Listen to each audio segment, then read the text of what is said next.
Greetings everyone from sunny Jamaica. My name is Paula Blake Powell.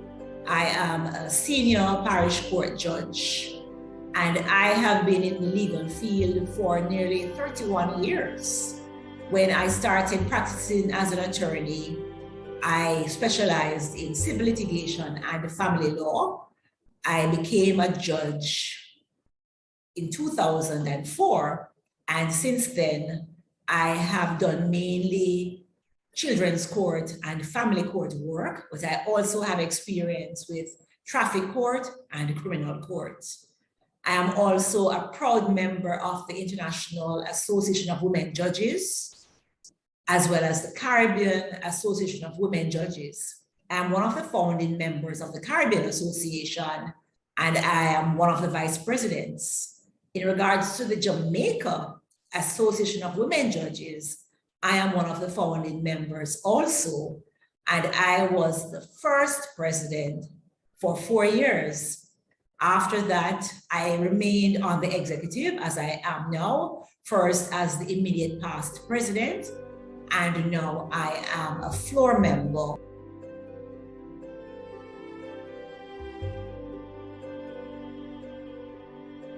For the Jamaican and the Caribbean, we have been involved in judicial education. We have hosted conferences on topics like gender-based violence, adjudicating during the pandemic. And that was such an important resource for the judges who were blindsided by COVID-19. And we needed to share best practices on how to use technology, how to use Zoom to conduct court hearings, etc. So that is one main area, judicial education. And I always stress that because I do not want persons to consider that being a woman judge and having an association is about fluff. It is about real serious legal issues. And the IAWJ, over the many years of its existence, since 1991, they have always maintained a platform for judicial education. There are so many topics that they have grappled with: trafficking in persons, sextortion, gender-based violence, judging in the community, you name it. So judicial education, one. Secondly, as I said, networking, support, and encouragement for women judges generally. So we encourage each other. We have functions at which judges attend, and those who are more experienced, who are older, will pour into the younger ones and lift them up, because these are the shoulders on which we stand. The judges who have gone before, some of them who are now retired, who are now patrons. And there is also the social involvement.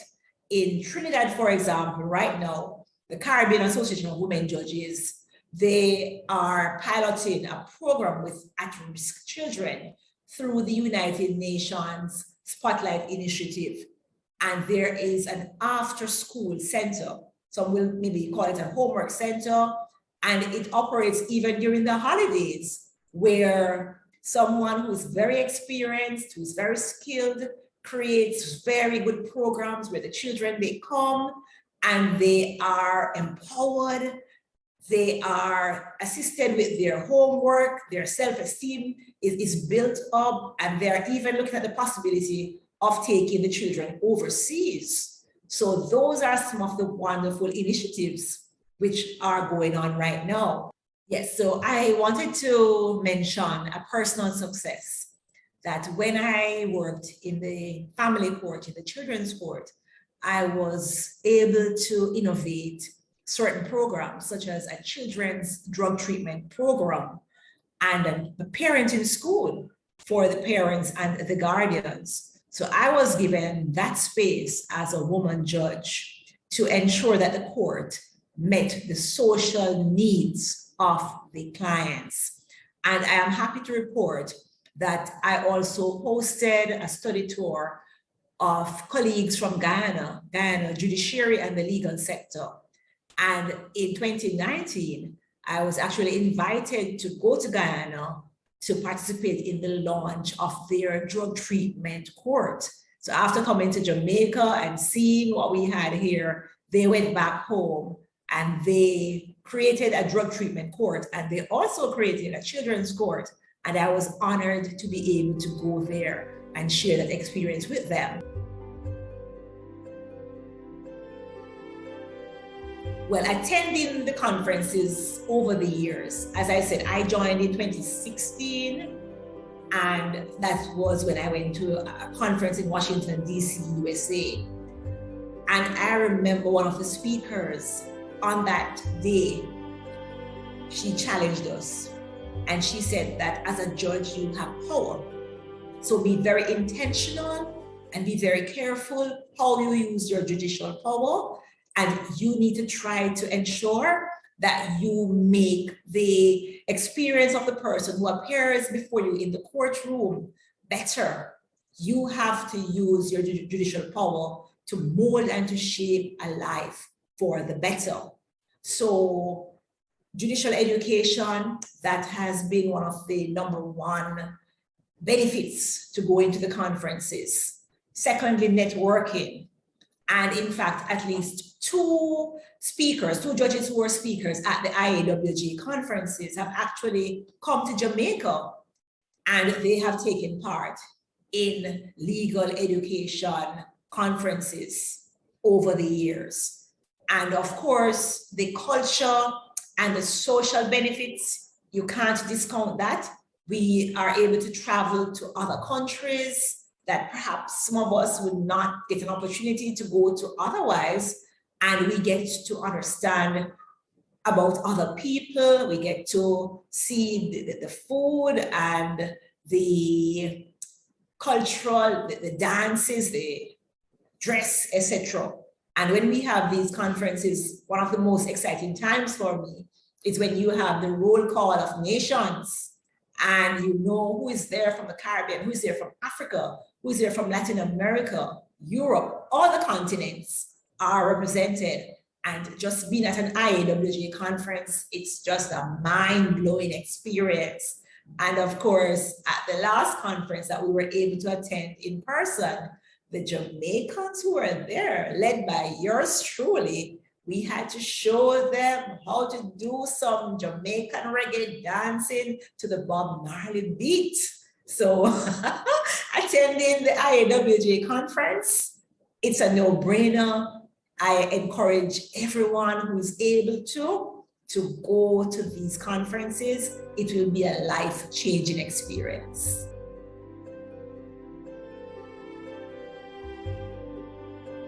I just want to raise the issue of the impact of war on women judges.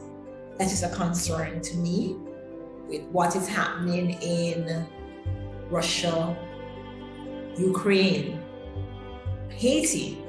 Haiti is so near to Jamaica, and Haiti is dear to the IAWJ.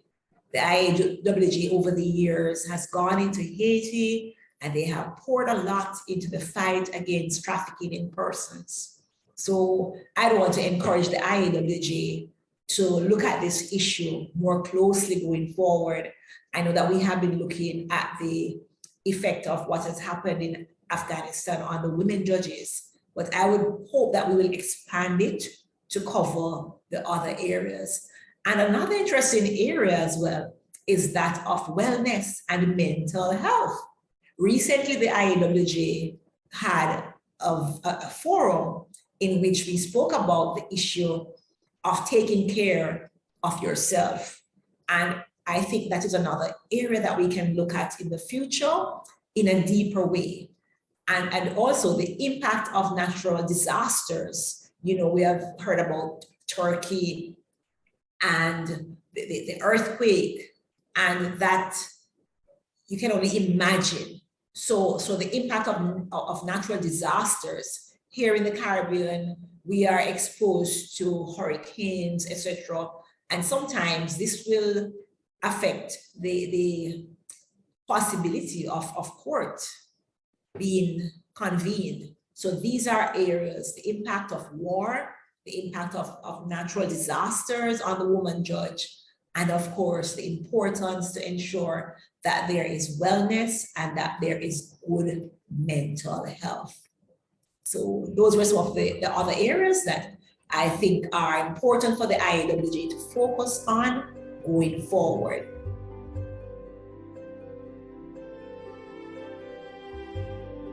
Certainly, I am very excited and hopeful about the future of women judges associations, both the international and the ones that are nearer to me. We have, as I said, succession planning taking place. So the IAWJ is making sure to lay the groundwork for the younger judges to get on board and to become very effective in their local jurisdictions. In the Caribbean, that will only continue, and in Jamaica, certainly. We are going on a membership drive. What we do, we have one-on-one engagement where we say, all right, this colleague, that colleague, we're going to go and let the person know the benefits to be obtained from being a member of the Women Judges Association. And on the other hand, we have events that we invite them to. Certainly, if you're a member, there are certain benefits that you'll be exposed to that the others who are not yet members will perhaps miss out for now. But the fact is that the events are inclusive. And we even invite the male colleagues. They come and they have a good time. So the future is bright because of the strategic, intentional steps which are being taken to recruit new members and to build on the solid foundation. The solid foundation is there for the IAWJ and all of the member organizations, and that will definitely not change. So as I said before, I want to invite all of the women judges who are considering joining their local associations to do that. Come on board and let us bond together and change the world for the better. That is what being a woman judge is all about, using your judicial power.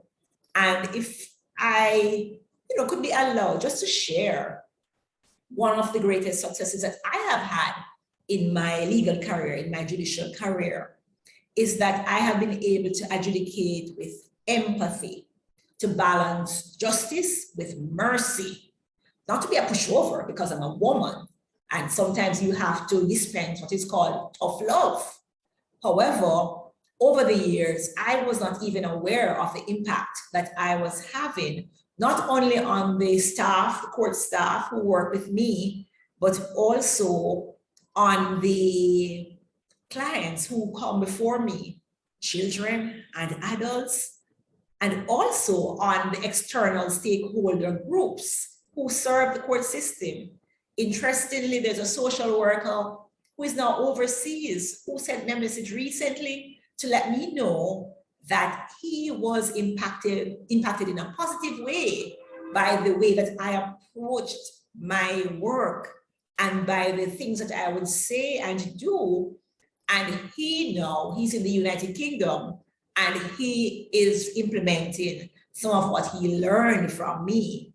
So that simply warms my heart, because I have been allowed to be a woman judge, and as I said, to bring a positive change to the world of all those who work with me and who appear in court before me, and all of the others into whom I have been able to pour because of the many projects that are planned and executed by the Jamaica Association of Women Judges, the Caribbean Association of Women Judges, and the IAWJ.